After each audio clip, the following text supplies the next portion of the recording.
राजू और रानी नाम के दो लड़का लड़की रहा करते थे।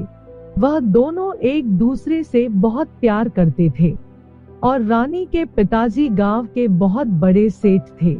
एक दिन राजा और रानी गांव के बाग में बैठकर बातें कर रहे थे तो रानी राजा से बोलती है, राजू तुम एक बात बताओ, मुझसे शादी कब करोगे? क्योंकि मेरे पिताजी मेरे लिए लड़का देख रहे हैं। कोई अच्छा लड़का मिलने से पहले तुम मेरे घर आकर मेरा हाथ मांग लो।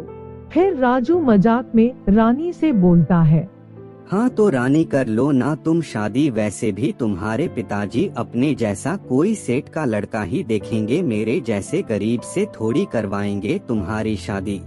यार राजू तुम्हें हर वक्त मजाक लगता है, कहीं ऐसा ना हो मेरी शादी किसी और से हो जाए और मेरी शादी में तुम मुझे दूर से देखकर रोते रहो।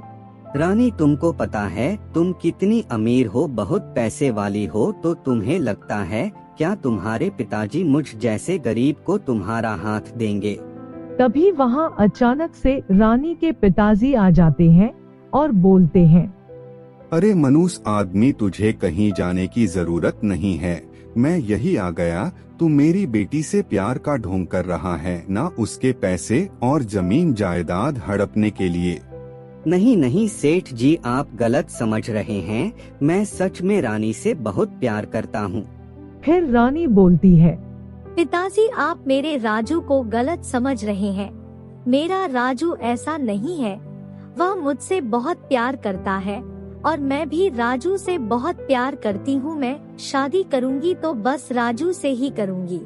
रानी और राजू की बात सुनकर उसके पिताजी अपने साथी को बोलते हैं, अरे ओ तुम खड़े खड़े मुंह क्या देख रहे हो, आज इस राजू के बच्चे को जान से मार दो। सेठ जी का आदेश मानकर वह आदमी राजू को मारने लगता है और मारते मारते वह राजू को जान से मार देता है और रानी के पिताजी रानी को घर में ले जाकर बंद कर देते हैं।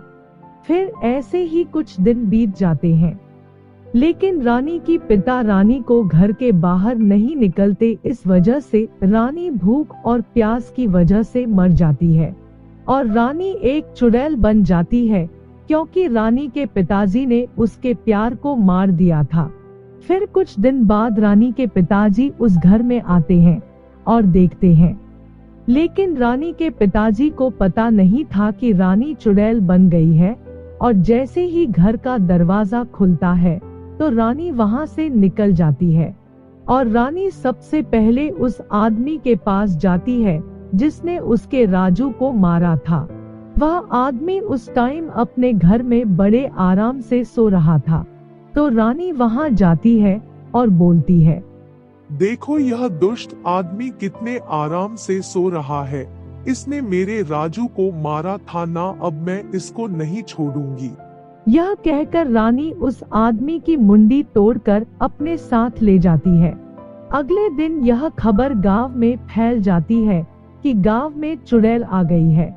रानी के पिताजी को यह बात पता चलती है कि उनके नौकर को चुड़ैल ने मारा है, तो वह डर के कारण एक तांत्रिक के पास जाते हैं और बोलते हैं, तांत्रिक बाबा, आपको तो पता ही होगा गांव में चुड़ैल आ गई है, लेकिन तांत्रिक बाबा मुझे एक बात समझ में नहीं आ रही है, उस चुड़ैल ने मेरे नौकर को ही क्यों मारा, किसी और को क्यों नहीं मारा? रानी के पिताजी की सारी बात सुनने के बाद तांत्रिक अपनी शक्तियों से पता लगाता है कि यह सब कौन कर रहा है, तो तांत्रिक को पता चलता है कि यह सब रानी की आत्मा चुड़ैल बन गई है, वह कर रही है। यह सब देखने के बाद तांत्रिक बोलता है, सेठ जी आप यहाँ से चले जाइए, वरना वह चुड़ैल आपको भी मार देगी, क्योंकि वह चुड़ैल और कोई नहीं आपकी बेटी रानी है। आपने रानी के प्यार को उसे छीना था ना, अब वह आपको नहीं